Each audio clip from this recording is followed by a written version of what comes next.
Una vez más seremos guiados en el estudio de la palabra de nuestro Dios por nuestro orador, el conferencista internacional, el pastor Hugo Gambetta, quien presenta el tema Salid de ella, pueblo mío.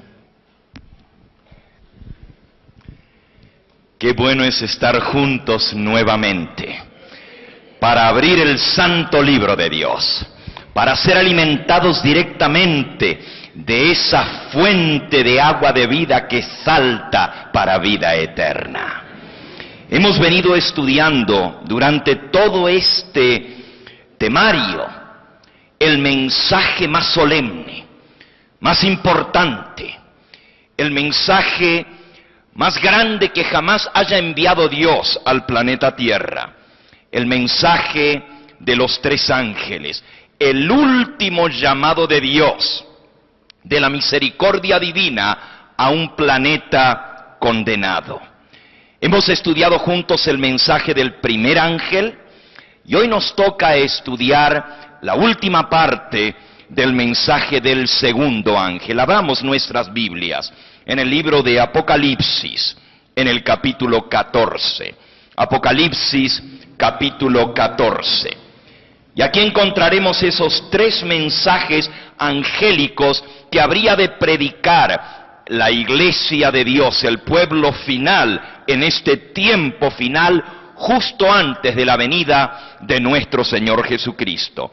Dice el versículo 6, vi volar por en medio del cielo, ¿qué dice? A otro ángel que tenía el evangelio eterno para proclamarlo a los moradores de la tierra, a toda nación, tribu, lengua y pueblo. Este es un mensaje global, tiene que alcanzar a todo el planeta Tierra. Y dice el primer ángel, temed a Dios y dadle gloria, porque la hora de su juicio ha llegado, y adorad a aquel que hizo el cielo, la tierra, el mar y las fuentes de las aguas. Dios es el creador de todo lo que existe. Y este mensaje llama a todos los habitantes del planeta Tierra a darle la gloria y la honra a Él, porque ha llegado la hora de su juicio. Adorad a aquel que hizo el cielo, la tierra, el mar y las fuentes el cielo, la tierra, el mar y las fuentes de las aguas. El mensaje del segundo ángel, ahora en el versículo 8, nos dice, otro ángel le siguió diciendo, ¿ha caído qué? Babilonia, esa gran ciudad, porque ha dado a beber a todas las naciones del vino del furor de su fornicación. Anoche nosotros comenzamos estudiando este solemne mensaje, un mensaje que sorprende, un mensaje que alarma literalmente, pero es el mensaje de Dios para esta hora final. Desenmascara lo que es Babilonia y anuncia la caída del falso sistema religioso. Ha caído Babilonia. ¿Y qué representa Babilonia en el mensaje del segundo ángel? ¿Qué cosa es Babilonia?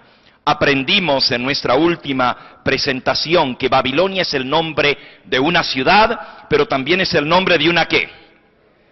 Muy bien, de una mujer. Apocalipsis capítulo 17, versículo 1, dice la palabra del Señor, vi a uno de los 7 ángeles que tenían las 7 copas postreras, y habló conmigo diciéndome, ven acá.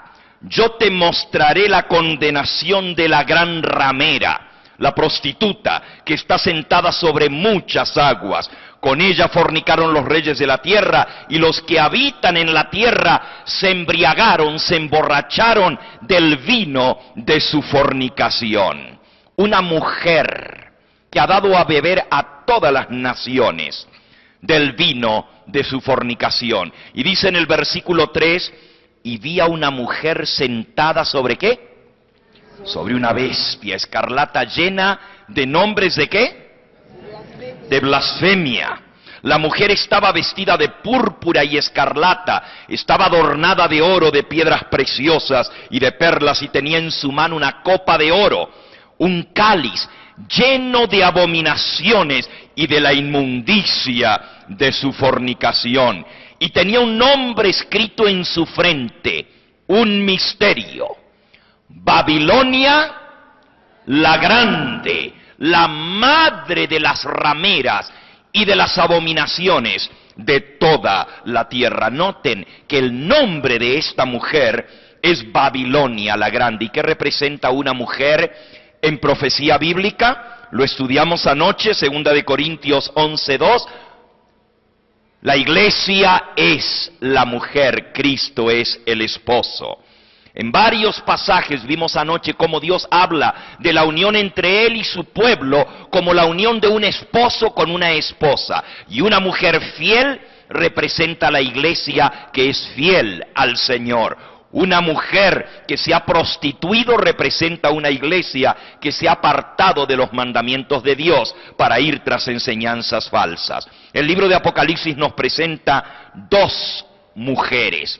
La primera, la mujer pura, la mujer vestida de blanco, de luz, representa la iglesia verdadera. Y la segunda, la mujer prostituta, representa la iglesia falsa. Estamos haciendo un pequeño repaso en beneficio de aquellos que no escucharon el mensaje anterior. También el libro de Apocalipsis nos habla de dos ciudades. La primera se llama ¿cómo? Babilonia la grande. Y la segunda se llama Jerusalén la nueva. El libro de Apocalipsis en el capítulo 21 nos dice, en el versículo 9, vino uno de los 7 ángeles que tenía las 7 copas llenas de las plagas postreras y habló conmigo diciéndome: ven acá, yo te mostraré la desposada, la esposa del Cordero. Y me llevó en el espíritu a un monte grande y alto y me mostró la gran ciudad santa. ¿De qué? De Jerusalén. Jerusalén la nueva, que estaba vestida como una novia preparada para su novio. Esa es la nueva Jerusalén. La otra ciudad es Babilonia la grande, se le llama la gran ramera, y a la ciudad de Jerusalén se le llama la esposa del Cordero. Dos mujeres, dos ciudades, representan dos sistemas religiosos, dos iglesias. Y repasemos lo que aprendimos. Una mujer representa ¿qué cosa? Una iglesia. Una mujer mala, ramera, prostituta. ¿La iglesia qué? Falsa. Y una mujer pura. ¿La iglesia qué? Verdadera. Las aguas sobre las cuales está sentada la mujer representan muchedumbres, pueblos, gentes. Los reyes de la tierra con los cuales ha fornicado la mujer representan los líderes políticos del mundo. El estar borrachos, porque la mujer ha emborrachado a todos los habitantes de la tierra con el vino de su fornicación, vimos que este vino representa el engaño, la mentira, el error, las falsas enseñanzas de la iglesia falsa. Y el estar borrachos es estar entontecidos, embrutecidos, engañados por las doctrinas falsas de Babilonia. Una iglesia pura, una doctrina pura, la iglesia de Cristo. Una iglesia ramera, una iglesia falsa con doctrinas falsas. El blanco, el color de la pureza; el escarlata, el color del pecado, de la contaminación. Y vimos que el sistema de Babilonia representa un sistema religioso de adoración falsa. Aprendimos que lo que está en juego es a quién adoraremos. ¿Adoraremos al Creador de los cielos y de la tierra, o adoraremos en el culto falso a los dioses que no son dioses, que no pueden salvar? La contraposición es entre la adoración al Dios verdadero y los dioses falsos.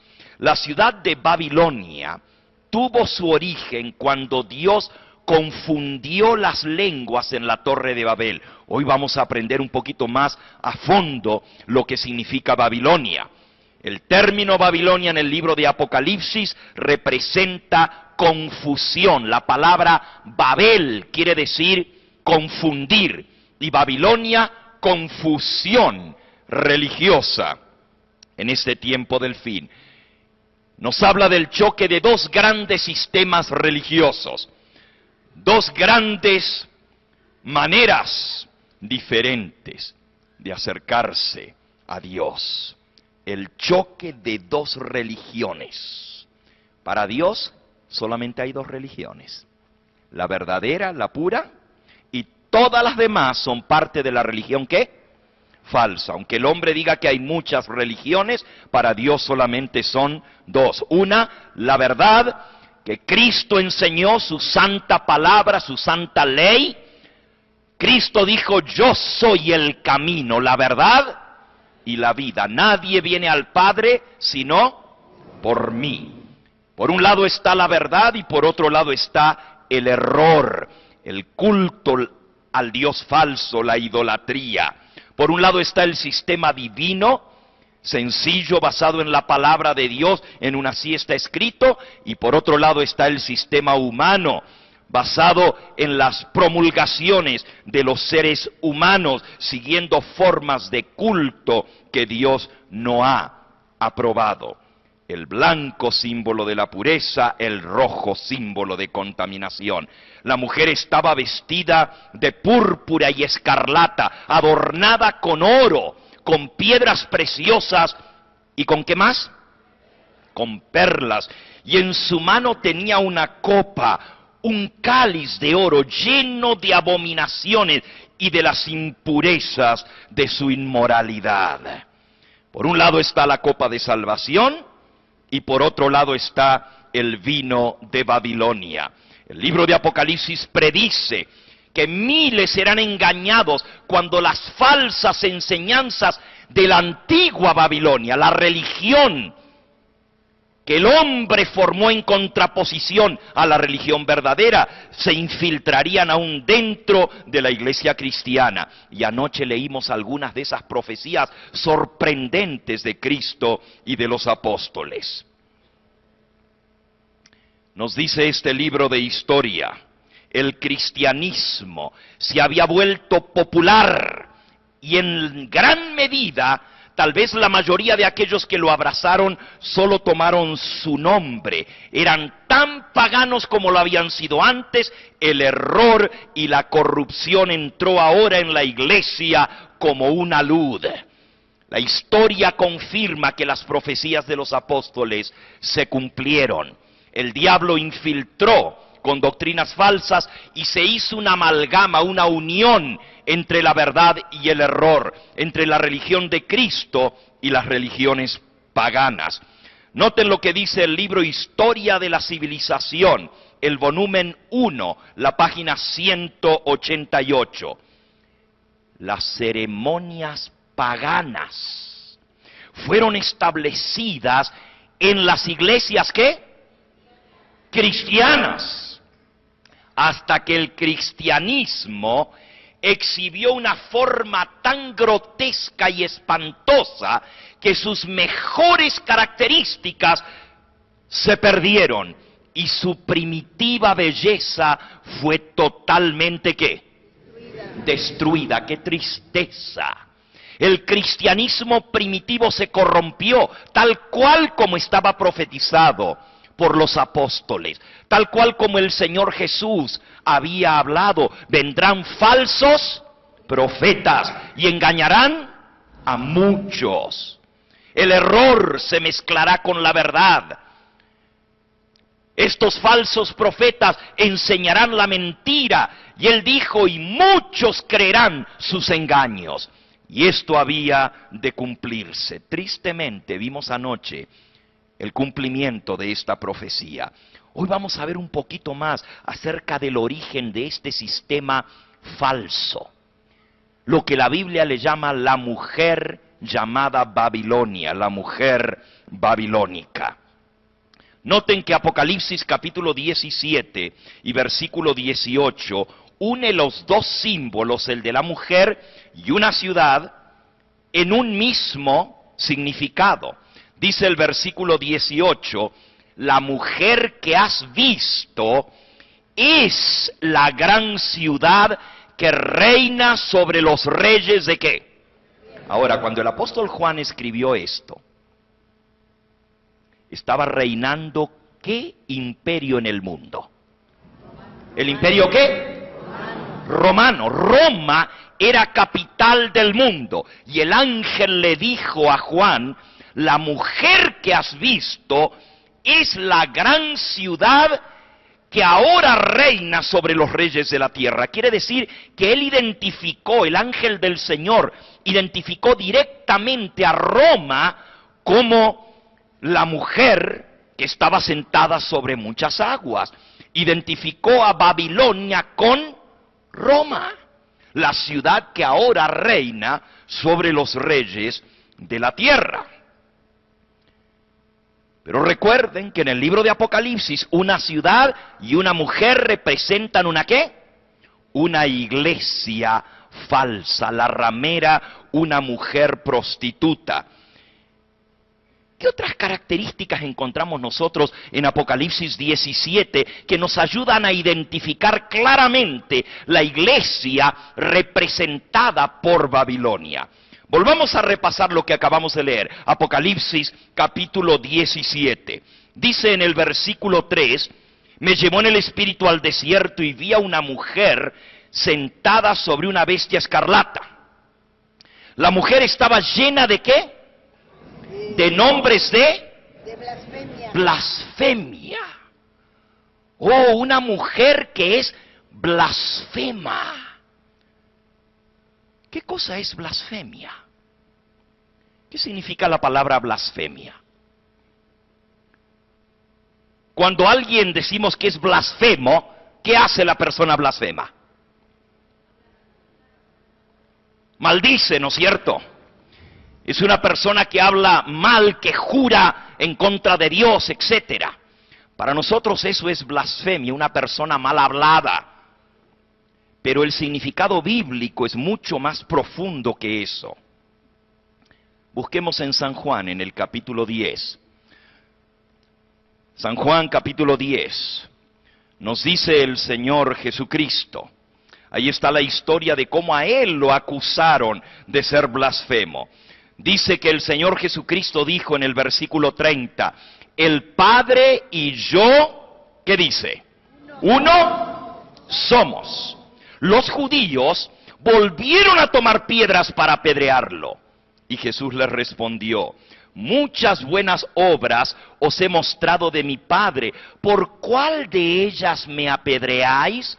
Y le respondieron los judíos diciendo, por buena obra no te apedreamos, sino por la ¿qué? Por la blasfemia, porque tú siendo hombre, te haces ¿qué? Dios. Blasfemia es que un ser humano siendo hombre se adjudique a sí mismo el lugar que le corresponde ¿a quién? Al único Dios verdadero, el único que merece ser adorado. Siendo hombre, te haces Dios. Pregunto a ustedes, ¿era Jesucristo blasfemo? No. ¿Por qué no era blasfemo? Porque Él era Dios, pero cualquier otro ser humano que sin ser Dios se haga pasar por Dios, se haga adorar como si fuera Dios, ¿es un qué? Blasfemo. Y dice que esta mujer está llena de nombres de blasfemia. ¿Se acuerdan lo que estudiamos en estas últimas presentaciones? La gran profecía de segunda de Tesalonicenses 2, donde decía que el hombre de pecado, el hijo de perdición, el anticristo, se iba a sentar en la misma iglesia, en el templo de Dios, haciéndose adorar como si fuera ¿qué? Dios. Pueden leer el versículo, segunda de Tesalonicenses capítulo 2. Nos dice el versículo 3, nadie os engañe en ninguna manera, porque no vendrá Cristo sin que antes venga la apostasía y se manifieste el hombre de pecado, el hijo de perdición, el cual se opone y se levanta contra todo lo que se llama Dios o es objeto de culto, tanto que se sienta en el templo de Dios, haciéndose pasar ¿por qué? Por Dios. En la misma iglesia de Cristo, en el templo de Dios, se haría pasar ¿por qué? Como si fuera Dios. Esto es una blasfemia. ¿Qué cosa es blasfemia entonces? Siendo hombre, hacerse igual ¿a quién? A Dios. A continuación vamos a leer algunas declaraciones muy sorprendentes. Están escritas en los anales de la historia, están registradas en los libros de documentos. Por ejemplo, el Papa León XIII declaró: nosotros ocupamos en esta tierra el lugar de Dios Todopoderoso. Esta es una declaración muy audaz. Nosotros, dijo el Papa León XIII, ocupamos en la tierra el lugar del Dios Todopoderoso. Leyendo ahora de la Enciclopedia Católica, Pronta Biblioteca, en el artículo titulado Papa, esto es en el volumen 2 de la Enciclopedia Católica, en la página 26. Y vamos a leer directamente del documento de la Enciclopedia Pronta Biblioteca. Dice: el Papa es el vicario de Cristo, solo soberano de los fieles. El Papa es Rey de reyes y Señor de señores.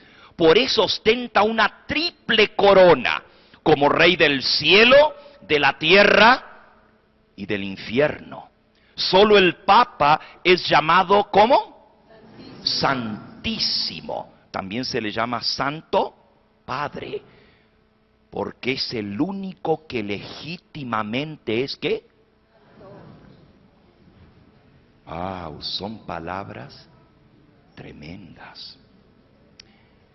En la misma página 26 dice: el Papa es de tan grande dignidad y exaltado que no es un simple hombre, es como el mismo Dios, el vicario de Dios en la tierra. ¿Saben lo que quiere decir el vicario? El representante de Dios en la tierra. Estas son palabras mayores. Siendo hombre, se hace igual ¿a qué? A Dios. Sigamos leyendo. El mismo artículo Papa en la Enciclopedia Católica, página 26. El Papa es de dignidad tan sublime y suprema que, hablando con propiedad, no ha sido establecido en algún grado de dignidad, sino más bien ha sido puesto en la misma cumbre de todas las dignidades. Él es supremo Dios en esta tierra. ¿Supremo qué? Dios. Solo el Papa merece ser llamado Santísimo, Santo Padre, porque únicamente Él es el vicario de Cristo, manantial, fuente y plenitud de toda la santidad.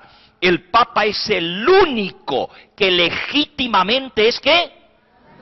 Santo. ¡Wow! ¿Qué dice la palabra de Dios sobre todo esto? Busquen ustedes en San Mateo, en el capítulo 23 y en el versículo 9. San Mateo, capítulo 23 y versículo 9. No llaméis, y estas son palabras del Señor Jesús. Está en este capítulo que se titula Jesús acusa a los líderes religiosos de su época, a los escribas y fariseos. Y miren lo que el Señor Jesús dice. San Mateo 23, 9. No llaméis Padre a ninguno en la tierra, porque uno es vuestro Padre, el que está ¿dónde? Obviamente Jesús no está hablando de llamarle Padre a nuestro Padre carnal. Está hablando de los líderes religiosos y dice: no llaméis Padre vuestro a ninguno aquí en la tierra. Yo de niño me acuerdo, me crié en la ciudad de Santa Fe, Argentina, Y a 3 cuadras de mi casa había una parroquia, había un convento. Y continuamente pasaban frente a nuestra casa los sacerdotes. Iban al convento y venían de la parroquia. Había un señor que vivía en la esquina. Nosotros siempre íbamos a jugar allí en la esquina, a las canicas. Y este señor, yo no sé qué problema habrá tenido, ¿verdad? Porque no conozco su vida, yo era pequeño, pero una cosa se me quedó grabada. Este señor tenía de apellido Coronel, nosotros le decíamos Don Coronel. No sé si era coronel del ejército o ese era su apellido. Yo era pequeño, quizás 9, 10 años, pero una cosa me quedó grabada. Cada vez que pasaba un sacerdote por el frente, y en aquella época, como hasta el día de hoy en algunas partes, los padres usaban la sotana larga hasta los pies de negro, o café si era carmelita, etcétera. Y don Coronel, así como entre dientes, pero quejándose, mientras nosotros estábamos allí jugando a las canicas, decía, yo no sé qué le habrá pasado a él en su vida, ¿verdad? Pero como que no quería mucho a los religiosos. Decía, quiere que le digan padre y se viste como mi madre.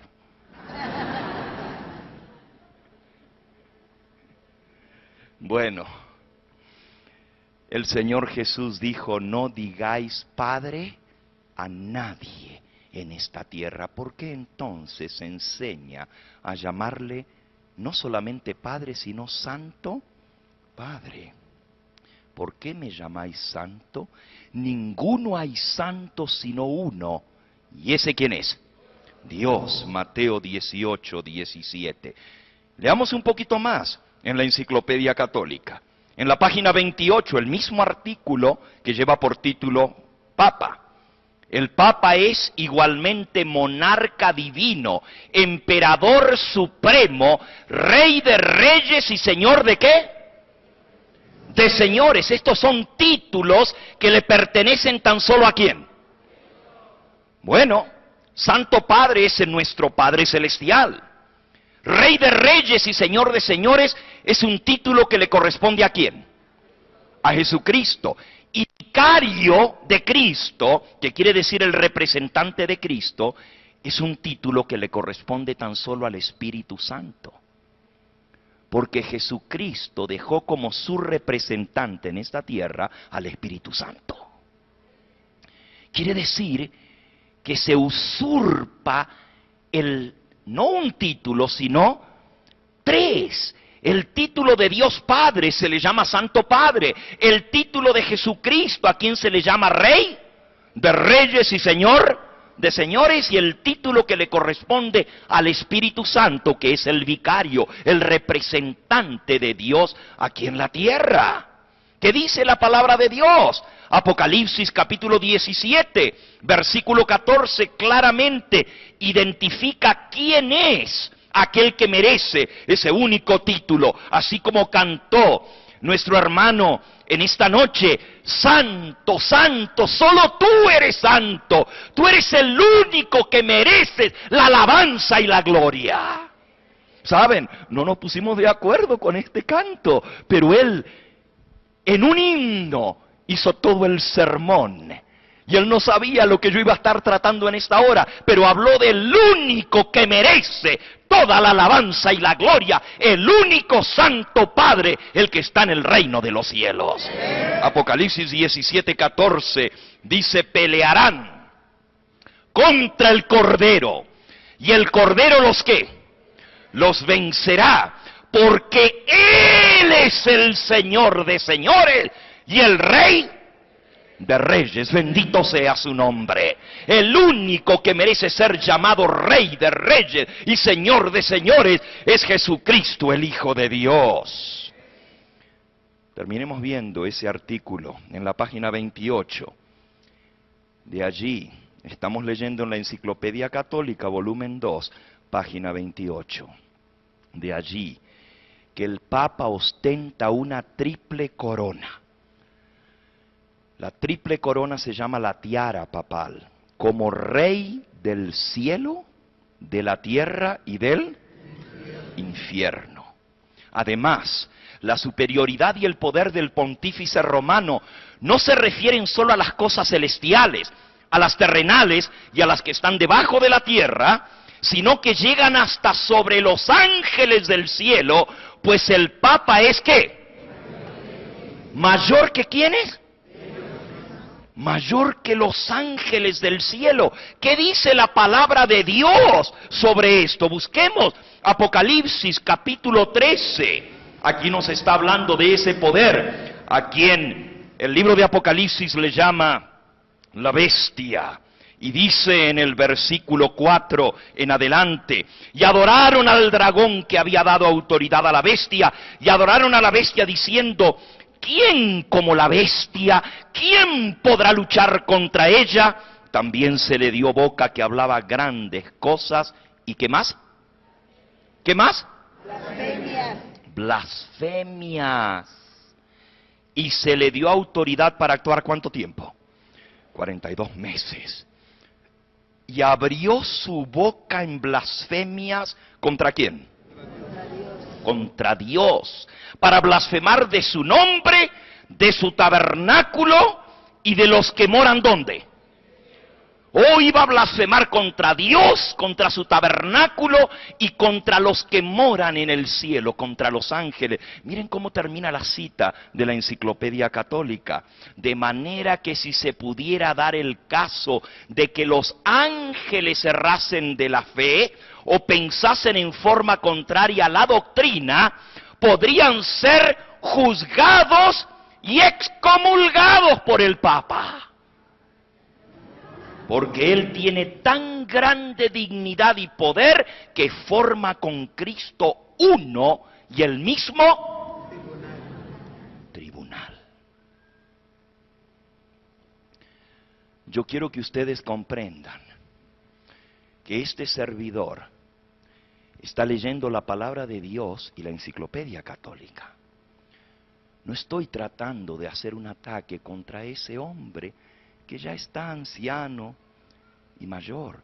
Estoy hablando de un sistema que a lo largo de los siglos se ha adjudicado a sí mismo el título de Rey de Reyes, solo soberano, vicario de Cristo.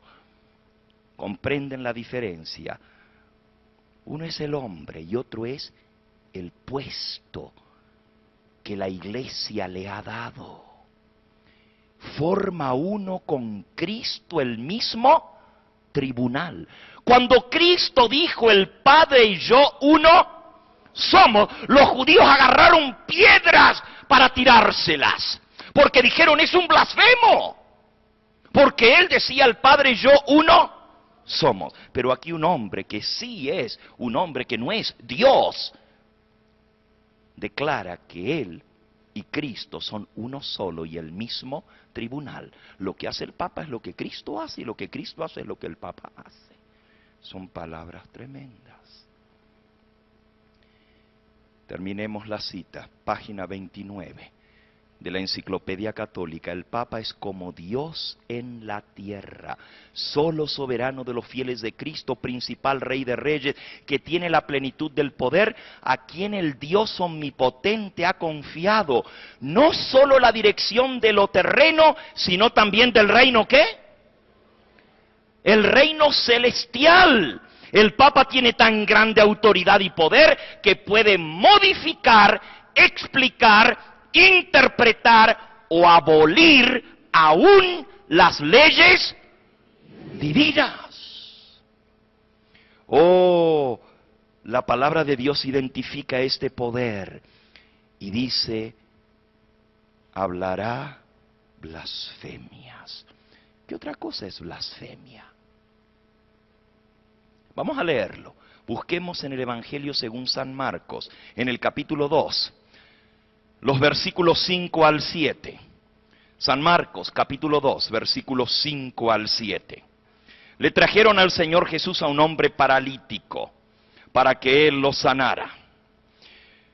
Tenían tanta fe que lo bajaron por un agujero que hicieron en el techado. porque la casa estaba llena de gente. Y dice el versículo 5, y al ver Jesús la fe de ellos, le dijo al paralítico, hijo, tus pecados te son perdonados. Estaban allí sentados algunos de los escribas, los cuales cavilaban en sus corazones, diciendo, ¿por qué habla este así? Blasfemias dice. ¿Quién puede perdonar los pecados si no solo quién? Dios. Noten, este hombre está blasfemando. ¿Cómo se le ocurre decir, hijo, tus pecados te son perdonados? Pregunto yo, ¿era Cristo blasfemo? No. ¿Por qué no era blasfemo? Porque él tenía la autoridad en esta tierra de perdonar los pecados, porque era el Hijo de Dios. Versículo 10, para que sepáis que el Hijo del Hombre tiene potestad en la tierra para perdonar pecados. Le dijo al paralítico, a ti te digo, levántate, toma tu lecho y vuelve a tu casa. Pero cualquier otro que sin ser el Hijo de Dios se atreva a decir que tiene poder para perdonar los pecados, es un blasfemo. En el libro de San Alfonso de Ligorio, el oficio del sacerdocio, la página 47, y estamos leyendo del libro que nos habla del santo oficio del sacerdocio. El famoso San Alfonso escribió este libro y dice así, en verdad, no es exagerado decir que en virtud de su oficio sacrosanto, los obispos y sacerdotes somos otros tantos dioses en la tierra. Porque lo que solo Dios puede hacer, que es perdonar los pecados, el sacerdote lo hace, por delegación de autoridad dada por el Papa, perdonando los pecados. El mismo libro cita al Papa Inocencio III en la página 49, diciendo, el sacerdote, dijo San Inocencio III, el sacerdote ocupa el lugar ¿de quién? De Cristo. Pues al decir, ego te absolvo a peccatis tuis, perdona el pecado, cosa que solo ¿quién puede hacer? El mismo libro, el mismo Papa está diciendo que el único que puede perdonar los pecados es Cristo. Pero como el sacerdote perdona el pecado, por consiguiente el sacerdote es ¿qué cosa? Dios en la tierra. Es una blasfemia. ¿Quién puede perdonar pecados sino solo Dios? Veamos una segunda característica allá en Apocalipsis capítulo 17.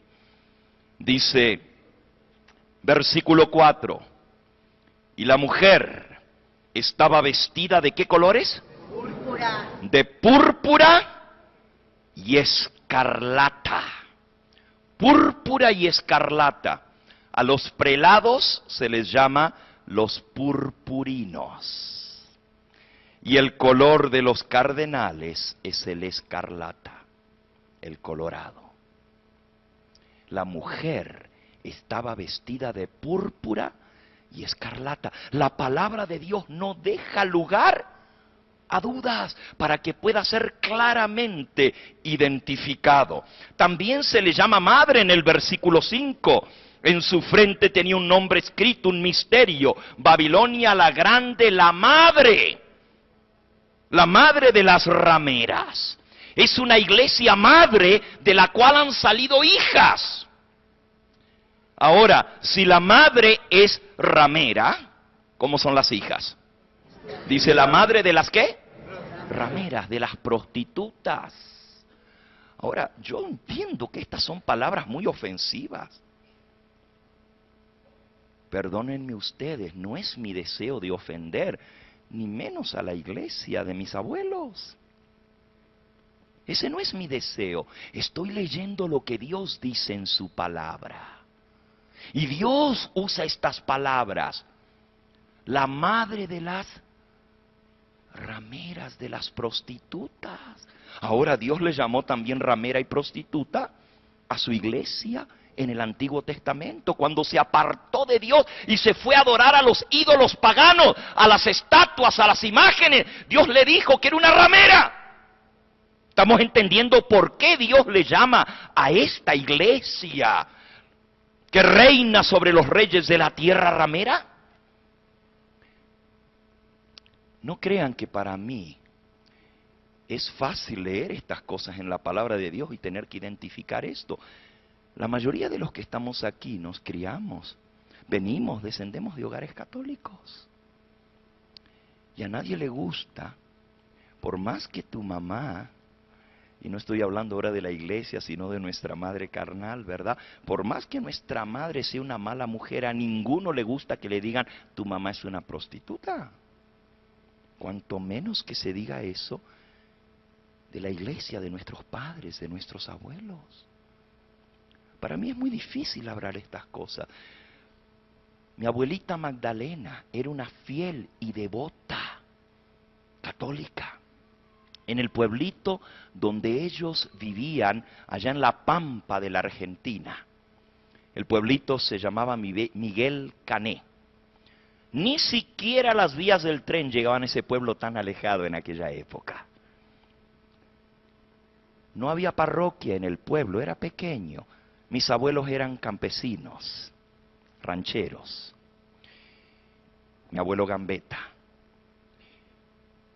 Y una vez, cada 6 meses venía el cura párroco, el sacerdote, a ese pueblito.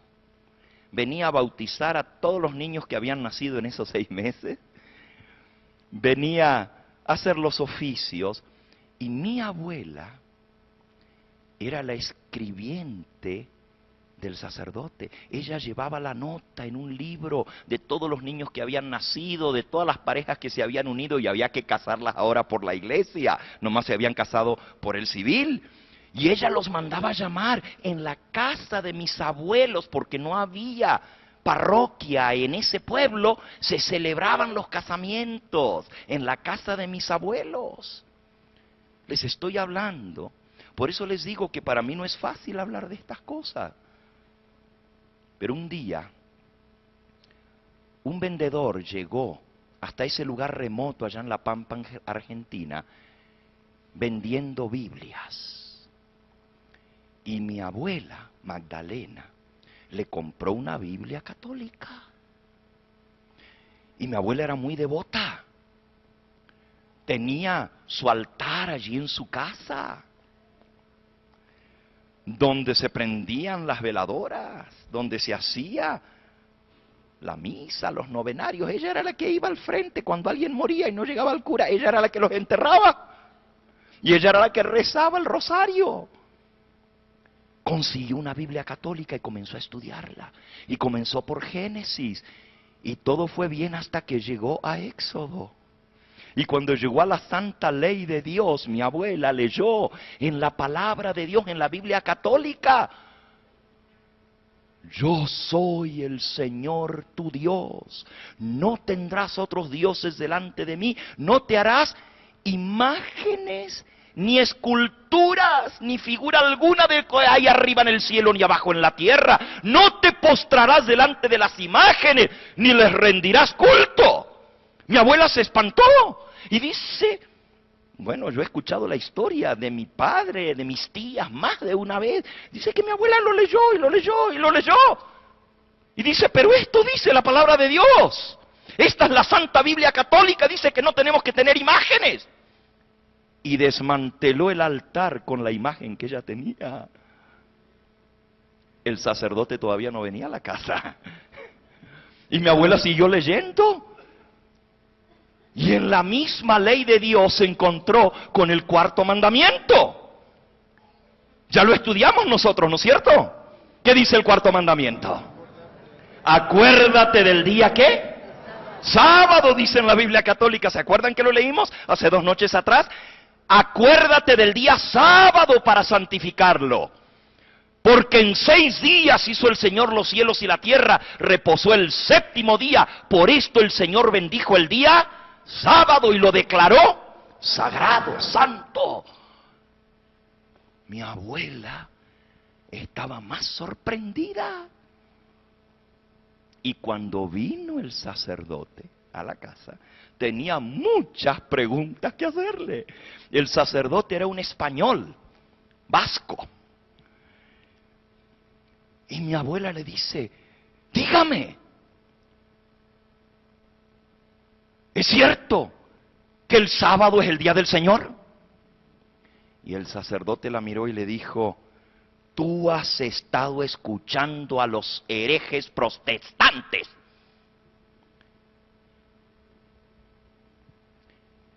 Mi abuela le dice, ¿y qué de eso de que no debemos tener imágenes, padre? ¿Has estado leyendo libros protestantes?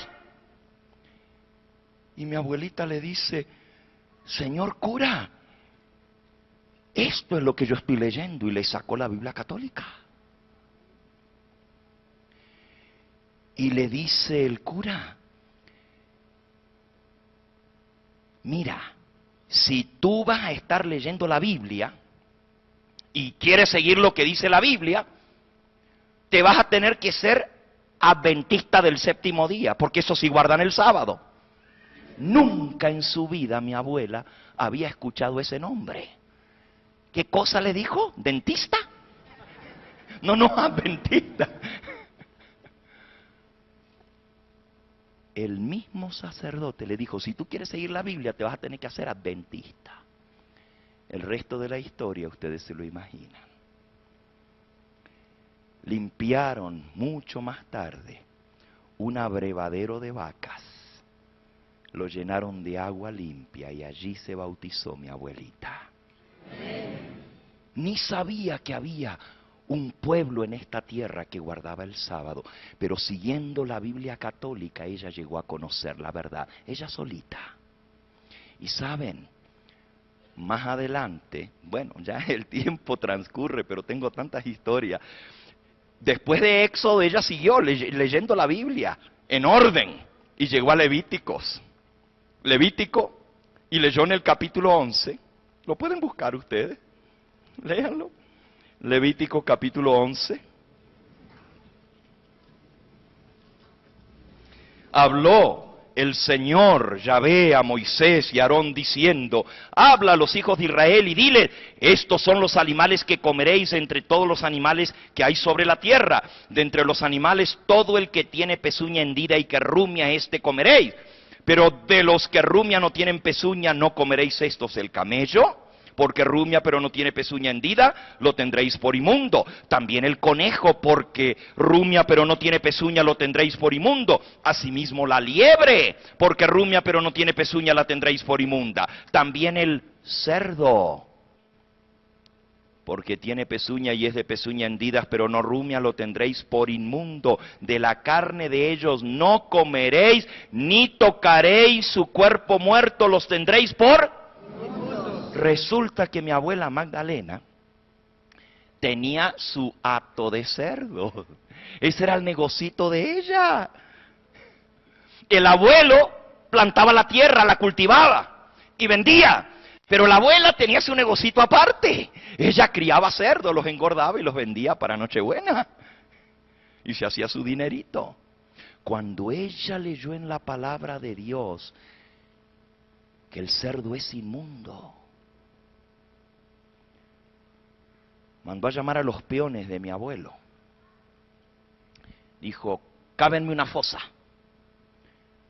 Y ellos le obedecieron a la patrona. Y ella vino a ver y dijo, más grande la fosa. Y siguieron cavando. Y vino a ver otra vez y dijo, háganla más grande todavía la fosa. Una tremenda fosa. Y ellos decían, ¿qué va a hacer allí? Ustedes hagan lo que yo les digo. Y cuando ya tuvieron una fosa inmensa, mi abuela Magdalena mandó a matar a todos los cerdos que tenía. Y era mucho dinero eso, ¿saben? Era mucho dinero. Y los mandó a enterrar. Inmediatamente corrió la voz por todo el pueblo. La Magdalena se volvió loca. Miren nomás que mandando a enterrar los cerdos si no los quería comer. ¿Por qué mejor no los vendió? ¿Y saben lo que ella decía? Si no son buenos para mí, no son buenos para nadie. Esa era mi abuelita. Por eso cuando yo hablo de estas cosas me acuerdo de mis raíces, de donde yo vengo.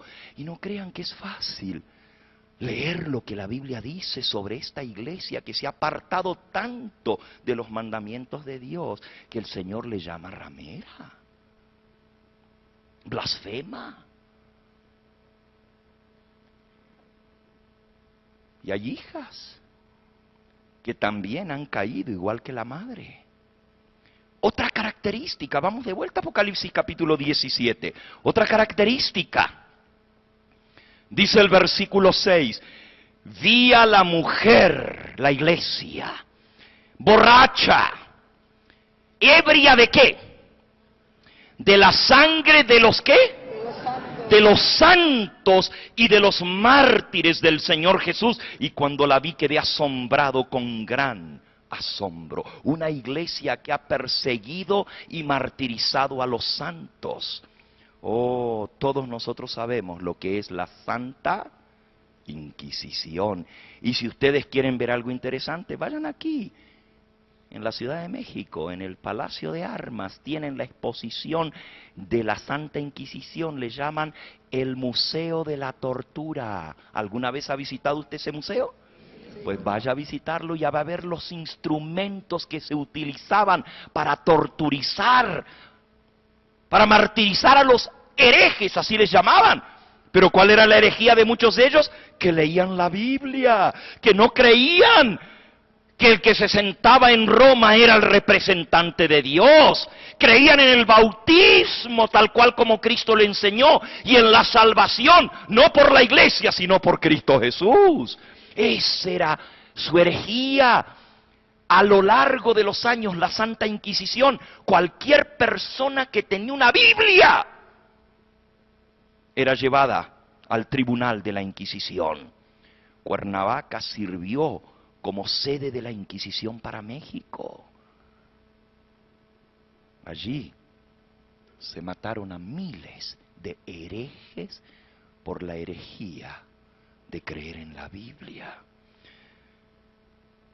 Otra característica, dice el versículo 9, Apocalipsis 17, 9, esto es para la mente que tenga sabiduría.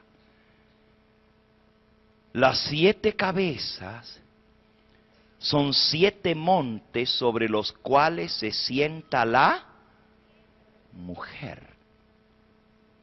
¿La mujer está sentada sobre cuántos montes? Qué interesante que la ciudad de Roma está construida sobre 7 montes. Uno de esos 7 es el monte Vaticano. Y saben, esto de que la iglesia persiguió y mató, pueden leer la historia, millones de cristianos fueron martirizados y muertos. La historia de los valdenses, de los albigenses, de los hugonotes, de los cátaros, de los husitas, de los lolardos. Pueblos enteros que fueron exterminados porque su único pecado, su herejía, era creer en Cristo Jesús y creer en la santa palabra de Él y no seguir los dictados de Roma. Por eso en la misa de Gallo del año del jubileo en el año 2000, ahí lo pueden ver en la imagen, el Papa Juan Pablo II, ¿se acuerdan de esto? Salió en todas las noticias, pidió perdón en nombre de la iglesia por los crímenes que había cometido la iglesia con los así llamados herejes. La misma iglesia reconoció que se equivocó al haber perseguido y matado a tantos cristianos. Otra característica, dice el versículo 18, reina sobre los reyes ¿de qué? De la tierra. Tiene un tremendo poder sobre los dirigentes, líderes políticos del mundo. Otra característica impresionante. Vamos a ver cuál es el significado de esa palabra Babilonia, confusión y de dónde viene. Rápidamente. La Biblia nos dice en el libro de Génesis el origen de la religión falsa. ¿De dónde viene? toda esta confusión que vemos hoy en día. En el libro de Génesis, en el capítulo 11, se nos habla que después del diluvio, los hombres dijeron, versículo 4, edifiquémonos una ciudad y una torre cuya cúspide llegue al cielo. Hagámonos un nombre para que no seamos esparcidos por toda la faz de la tierra. Y Jehová descendió a ver la torre y la ciudad que edificaban a los hombres. Y dijo, nadie les podrá hacer desistir de esto que están haciendo. Y dijo entonces Jehová, descendamos y confundamos allí su lengua, para que ninguno entienda el habla de su compañero. Por esto fue llamado el nombre de esa torre, ¿cómo? Babel, porque allí confundió Jehová el lenguaje de toda la tierra. Ahora esto parece una historia que le contamos a los niños de dónde vinieron todos los idiomas, pero hay algo mucho más profundo en esta historia. Necesitamos ver que el hombre se rebeló contra el Dios del cielo. Quiso hacer una torre que llegara ¿hasta dónde? Hasta el cielo, para él llegar a ser poderoso como Dios. ¿Saben quién fue el constructor de la Torre de Babel? ¿Quién fue? Fue un bisnieto de Noé. Si ustedes se acuerdan, hemos estudiado acerca de Noé, cómo Dios destruyó el mundo de aquel entonces por tanta maldad que había. Solamente quedó Noé y su familia. Todos adoraban al Dios verdadero. ¿De dónde entonces salió la religión falsa si todos los que quedaron en esta tierra eran adoradores del único Dios verdadero? La historia nos la cuenta el libro de Génesis en el capítulo 10. Génesis capítulo 10. Esta es la descendencia de los hijos de Noé. Dice que Noé, versículo 1, tuvo 3 hijos, Sem, Cam y Jafet. De estos 3 hijos le nacieron hijos. Y primero viene la descendencia de Jafet y luego viene la descendencia de Cam. Dice en el versículo 6, los hijos de Cam fueron Cus, Misraim, Fut y Canaán. Noten, Noé tuvo 3 hijos, Sem, Cam y Jafet. Cam tuvo 4 hijos y uno de esos hijos se llamaba Cus. Y dice el versículo 8, y Cus engendró a Nimrod. ¿A quién? A Nimrod, que fue el primer ¿qué? Poderoso en la tierra. Este fue vigoroso cazador delante de Jehová, por lo cual se dice así como Nimrod, vigoroso cazador delante de Jehová. Y fue el comienzo de su reino, ¿qué cosa? Babel, en la tierra de Sinar.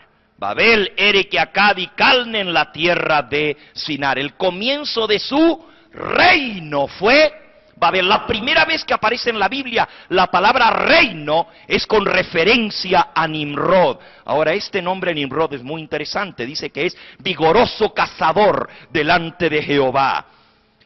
Allí pueden ver un dibujo encontrado en una efigie, en un monumento de la antigua Babilonia, presentando el primer rey de Babilonia, Nimrod, matando un león. Vigoroso cazador, pero dice delante de Jehová. Llegó a ser el primer rey en la tierra.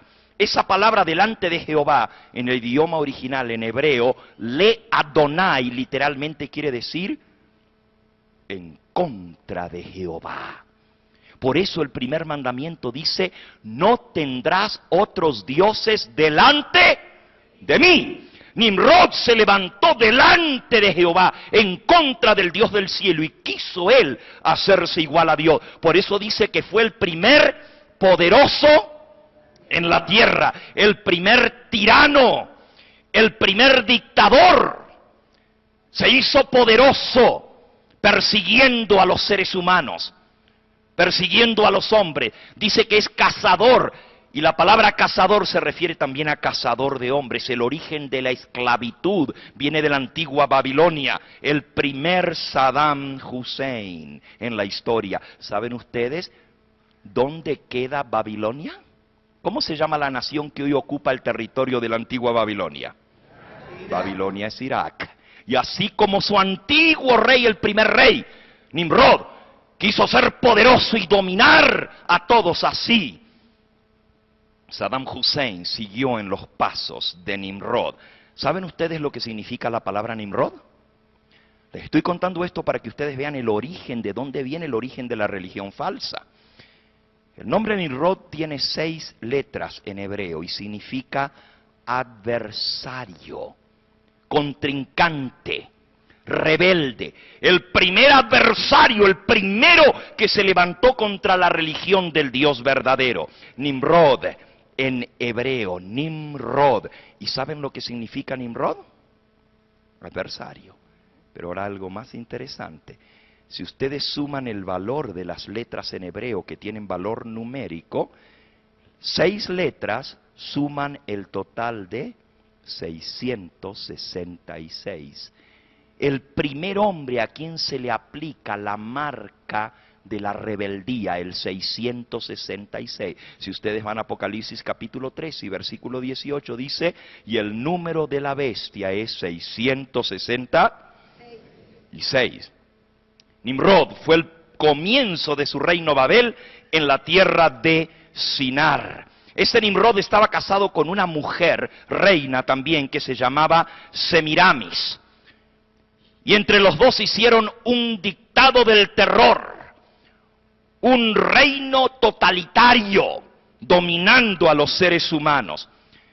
La reina Semiramis se conoce en la religión babilónica como la diosa madre, la diosa de la fertilidad en la antigua Babilonia, Semiramis. Y allí la pueden ver a la diosa madre con un bebé en sus brazos amamantando a un niño. Ishtar, la diosa luna, la misma Semiramis, diosa del amor y la fertilidad de la antigua Babilonia. Afrodita entre los romanos, la diosa del amor y la fertilidad. Recuerden que en la Torre de Babel Dios le cambió las lenguas. Todos bebieron de esa doctrina falsa y la llevaron por todas partes de la tierra, pero es la misma enseñanza. El rey es al mismo tiempo Dios en la tierra. Su esposa, la reina madre, es diosa también y es adorada como la diosa del amor, la diosa madre, la diosa de la fertilidad. La Torre de Babel, el origen de la religión falsa. Edifiquémonos una ciudad y una torre cuya cúspide llegue ¿hasta dónde? Hasta el cielo, dice Génesis 11. Cuando ustedes piensan en Nimrod, el primer rey de Babilonia, se dan cuenta lo que él quiso hacer. Está descrito en el libro de Isaías, en el capítulo 14, si lo quieren buscar rápidamente. Es impresionante lo que dice aquí. Versículo 12. Isaías capítulo 14, versículo 12. ¿Cómo caíste del cielo, oh lucero, hijo de la mañana? Cortado fuiste por tierra, tú que debilitabas a las naciones. Tú que decías en tu corazón, subiré al cielo en lo alto, junto a las estrellas de Dios levantaré mi trono, en el monte del testimonio me sentaré, a los lados del norte, sobre las alturas de las nubes subiré, y seré semejante ¿a quién? Al Altísimo. Díganme, ¿de qué está hablando aquí? ¿De quién está hablando? ¿Cómo caíste del cielo, oh lucero, hijo de la mañana? ¿De quién está hablando? De Satanás, ¿no es cierto? De ese ángel lucero Luzbel que fue echado del cielo. Es cierto. Pero Satanás es el que está detrás de Nimrod, el primer rey de Babilonia, porque lo pueden leer. El contexto nos dice que este pasaje viene hablando en primer lugar del rey de Babilonia y en segundo lugar de Satanás que estaba detrás del rey de Babilonia. Miren por ejemplo el versículo 4. Pronunciarás este proverbio contra el rey de Babilonia y dirás, ¿cómo paró el opresor? ¿Cómo acabó la ciudad codiciosa de oro? Quebrantó Jehová el báculo de los impíos, el cetro de los señores. Él quería a los pueblos con furor y con llaga permanente. El que se enseñoreaba de las naciones con ira y las perseguía con crueldad. El primer poderoso en la tierra persiguió a su propio pueblo. Está hablando de él. Dice, deciste en tu corazón, subiré al cielo. Junto a las estrellas de Dios levantaré mi trono. a los lados del norte me sentaré y seré semejante al Altísimo. Esa torre de Babel era para llegar al cielo. Y adivinen qué iba a haber arriba de la torre de Babel. Iba a estar el templo de Marduk, el dios principal. Marduk, el dios Sol, cuyo representante en la tierra era el rey de Babilonia. Él fue el que se quiso hacer igual a Dios. Por eso, dice el versículo 22, yo me levantaré contra ellos, dice Jehová de los ejércitos, raeré de Babilonia el nombre y el remanente, el hijo y el nieto, dice Jehová. Preparad, versículo 21, para sus hijos el matadero, por la maldad de sus padres no se levanten ni posean la tierra, ni llenen de ciudades la faz del mundo. Porque el rey de Babilonia destruyó a su propio pueblo.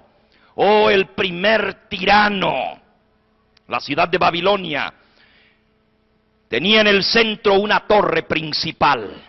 La torre de Babel le llamamos nosotros porque allí confundió Dios la lengua. En idioma babilónico esa torre se llama Sigurat. Pero en la zona donde estaba la torre, que era la zona gubernamental, lo pueden buscar ustedes en la enciclopedia, se llama en idioma babilónico Esagila, que quiere decir la morada ¿de qué? De los dioses, porque allí morarían los dioses, el rey, la reina y los que estaban con él. La torre de Babel en idioma babilónico es Etemenanki. Torre se dice Sigurat. Y torre de Babel, el nombre propio de la torre de Babilonia es Etemenanki. ¿Saben lo que quiere decir la palabra Etemenanki? Puente al cielo. Quería el rey de Babilonia hacer un puente que uniera el cielo con la tierra. ¿Y quién iba a estar en medio de ese puente? ¿Quién iba a estar? ¡Él mismo! ¿Saben ustedes que por eso el título del rey de Babilonia, el título oficial es Sumo Pontífice? Sumo Pontífice, ¿saben lo que quiere decir pontífice? Pontífice viene de ponto en latín, que quiere decir puente. Ífice viene de artífice, que quiere decir constructor, un artífice, un constructor.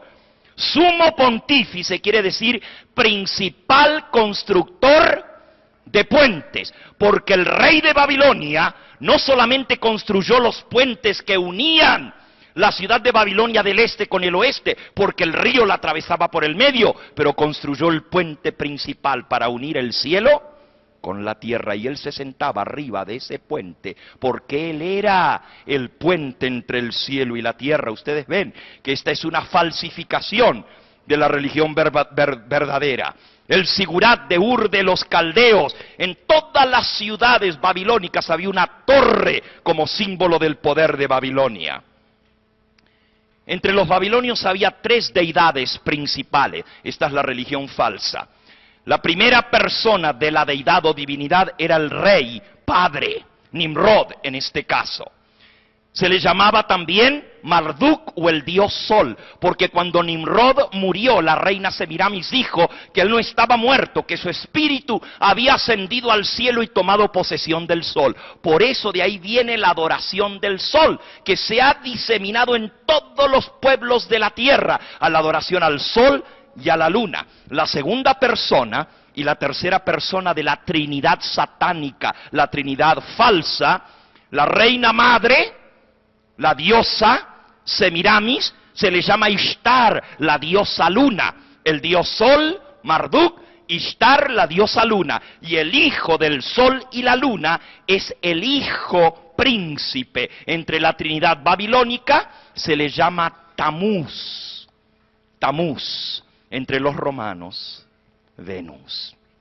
La Trinidad egipcia, fíjense que los encuentran en todos los pueblos de la tierra. Entre los egipcios los mismos tres dioses principales son Osiris, el dios sol, Isis, la diosa luna, y Horus, el hijo del sol y la luna. Entre los griegos, Zeus, Atenea y el hijo de Zeus y Atenea, Apolo. Entre los hindúes, Brahma, el dios sol, Shiva, la diosa luna, la reina madre, y el hijo de Brahma y de Shiva, Vishnu. Entre los romanos, Júpiter, la diosa Venus, y el hijo de Júpiter y Venus, Marte. Y así pueden seguir en todos los pueblos de la tierra, porque de allí se diseminaron por todas partes de la tierra. Lo pueden encontrar aún entre los aztecas, entre los mayas, entre los incas, adoradores del sol y de la luna. El dios sol, Quetzalcóatl, la diosa luna y el hijo del sol y la luna, a quien se le ofrecían los sacrificios de los corazones de los seres humanos. Todo esto, ustedes conocen de esto porque sucedió aquí en estos pueblos. Los que vivían anteriormente aquí en México, y por eso están las pirámides igual que en Egipto. Eso no es casualidad, viene de la primera pirámide que se levantó, la torre El Sigurat de Babilonia, que quería llegar hasta el cielo, inmortalizar a aquellos que gobernaban como representantes del dios Sol, porque Faraón, entre los egipcios, quiere decir Faraón. On es el dios Sol, Fa es hijo, hijo del dios Sol. Igual que los babilonios, el hijo del sol, el sumo pontífice, el representante del dios sol aquí en la tierra.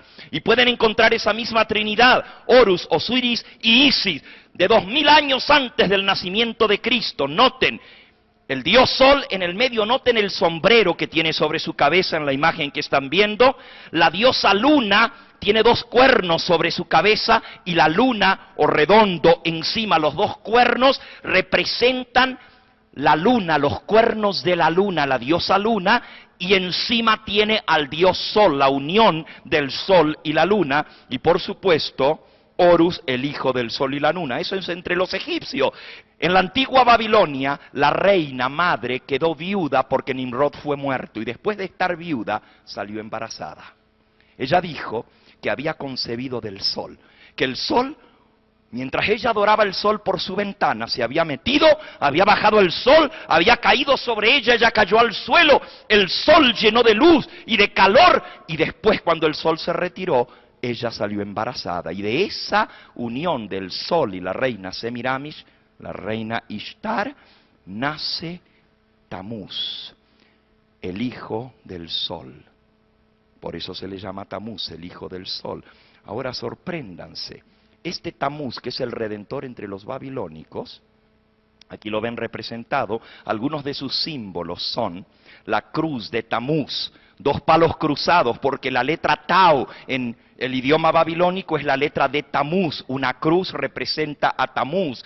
También la luna sobre su cabeza en el sombrero en forma de luna, o también en forma de boca de pez, como veremos en un momento. Y el pino es símbolo de Tamuz, porque el pino no muere, el pino siempre está verde, aun a pesar del frío. Es interesante que este Tamuz está mencionado en la Biblia, y la Biblia dice que esto es abominación para con Jehová. Cuando el pueblo de Dios se apartó del Dios verdadero, se puso a adorar a los dioses de Babilonia, al sol, a la luna y a Tamuz. Si ustedes quieren buscar en el libro de Ezequiel, en el capítulo 8, van a encontrar el significado de Tamuz. Hasta el día de hoy se celebra el nacimiento de Tamuz en el mundo entero. ¿Saben qué día nació Tamuz? ¿Saben qué día nació Tamuz? Tamuz, búsquenlo en la enciclopedia, nace un 25 de diciembre. Y usted dice, ¡qué casualidad! 25 de diciembre, el mismo día que nació el Señor Jesús. No se confundan, el 25 de diciembre no es el nacimiento de Cristo, es el nacimiento del dios babilónico Tamuz. Nace en el solsticio de invierno. El símbolo de Tamuz es un huevo y una serpiente. Interesante. Ezequiel capítulo 8 están las abominaciones en las cuales cayó el pueblo de Israel. No tenemos tiempo de leerlo, pero allí dice que el pueblo de Israel estaba adorando a Tamuz y había mujeres llorando a Tamuz. Ezequiel capítulo 8 es algo impresionante. Dice el Señor, vuélvete aún, versículo 13. y verás abominaciones mayores que hacen esto. Y me llevó a la entrada de la puerta de la casa de Jehová que está al norte, y aquí mujeres que estaban allí sentadas endechando a Tamuz. Ahí está mencionado Tamuz en la Biblia, el dios babilónico, el hijo del sol y la luna. Y dice que había mujeres llorando a Tamuz. Y me dijo: ¿no ves, hijo de hombre? Vuélvete y verás abominaciones mayores que estas. Ahora, ¿por qué estaban las mujeres endechando o llorando a Tamuz? El lloro de Tamuz en la leyenda babilónica dice que Tamuz muere a los 33 años de edad en un crimen horrendo. Lo cortan a su cuerpo en pedazos y mandan las partes de su cuerpo por toda Babilonia. La reina madre, desesperada, manda recoger los pedazos del cuerpo de su hijo Tamuz para volverlos a coser, porque ella le va a devolver la vida, porque ella es la diosa del amor, de la fertilidad, la diosa del sexo y de la vida. Recogen todos los cuerpos, las partes del cuerpo de Tamuz. ¿Saben cuánto tiempo les toma recoger todos los pedazos del cuerpo? 40 días. Por eso la endecha de Tamuz dura 40 días. Los babilónicos se ponen una señal de luto en forma de la letra de Tamuz sobre su frente al comenzar los 40 días de luto. Una señal en forma de cruz, la letra de Tamuz con ceniza, que es símbolo de duelo porque lloran por Tamuz. ¿Dónde en la Biblia dice que hay que guardar 40 días de luto? Se le llama hoy en día Cuaresma, pero viene, aquí está en la Biblia, la endecha de Tamuz. Esto es tremendamente impresionante. Vuélvete y verás abominaciones mayores que esta. Y me llevó al atrio de adentro de la casa de Jehová, y aquí junto a la entrada del templo de Jehová, entre la entrada y el altar, como 25 varones, sus espaldas vueltas al templo de Jehová, sus rostros hacia el oriente, adoraban al sol, postrándose hacia el oriente. Esto la Biblia le llama abominaciones para con Jehová. Casas todas pintadas y llenas de imágenes. El ídolo de la imagen del celo frente a la casa de Jehová. Mujeres llorando a Tamuz y varones espaldas al templo, sus rostros hacia el este, postrados adorando al sol. Todo esto es abominaciones. Y dice que la mujer tenía en su mano una copa llena de ¿qué? De abominaciones. Por eso los babilónicos adoran al sol en el día dedicado al sol, el primer día de la semana, el día dedicado al culto al sol. Por eso guardan 40 días de luto y se ponen la señal de Tamuz en la frente. Y usted me dice: ay, pastor, ¿pero de qué está hablando usted? Bueno, si hay algo que se le parece, es pura casualidad.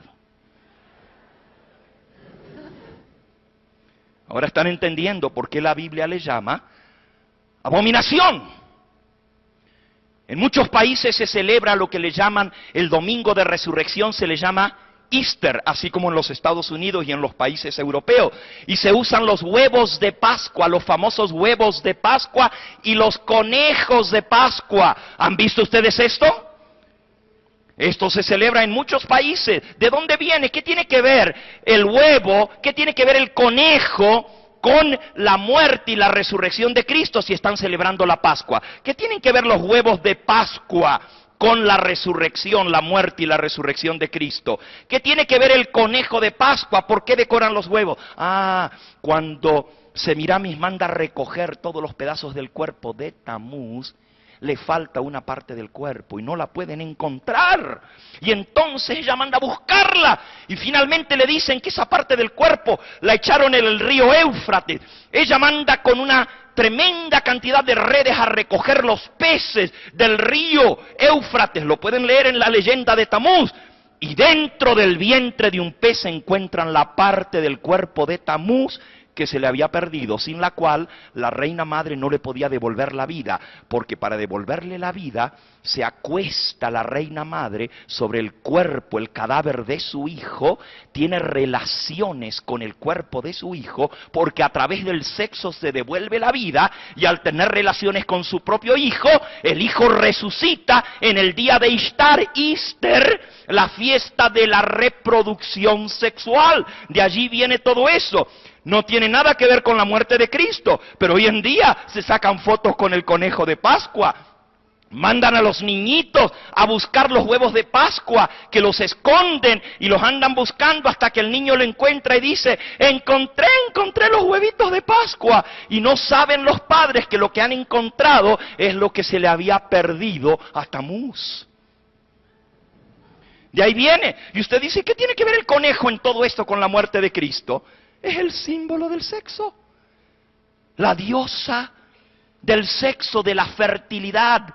La diosa del amor, Afrodita, Semiramis, Ishtar, la fiesta de Easter, la resurrección de Tamuz en el domingo de resurrección. Tamuz se lo representa con cuerpo de pez, porque del pez salió la vida. Noten el sombrero, y ojalá yo tuviera tiempo. Miren esta imagen, ahí pueden ver al rey de Babilonia con su cetro adorando al sol, una víbora, el águila en símbolo del sol.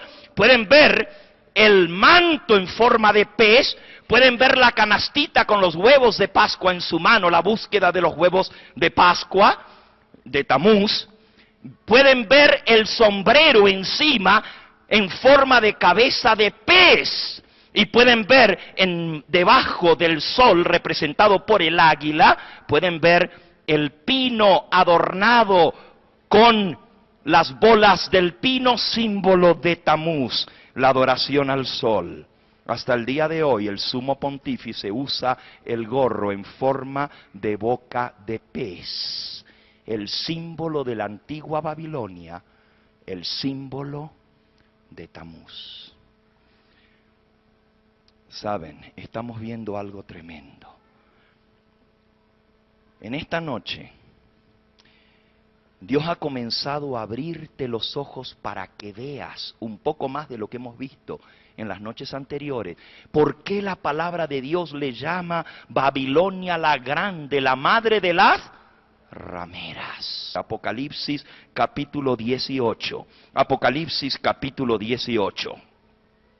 Dice el versículo 4. Vamos a leer 1 al 4. Vi a otro ángel que descendía del cielo con gran poder, y la tierra fue alumbrada con su gloria, y clamó con voz potente diciendo, ha caído la gran Babilonia, se ha hecho habitación de demonios, guarida de todo espíritu inmundo y albergue de toda ave inmunda y aborrecible, porque todas las naciones han bebido del vino del furor de su fornicación, los reyes de la tierra han fornicado con ella, y los mercaderes de la tierra se han enriquecido de la potencia de sus deleites. Y oí otra voz del cielo que decía, salid de ella, ¿qué cosa? Pueblo mío, para que no seáis partícipes de sus pecados, ni recibáis parte de sus plagas. De salir del error para unirte con aquellos que guardan los mandamientos de Dios. Díselo al Señor en esta misma hora. Dile, Señor, yo no quiero seguir en este error, yo quiero seguir a Jesús. Llámanos al número que aparece en pantalla. Queremos darte más información sobre esto. Queremos poner en tus manos material que te va a ayudar a conseguir más información, pero no solamente información, sino que te va a formar para ser un verdadero adorador del único Dios verdadero, el Señor Jesús.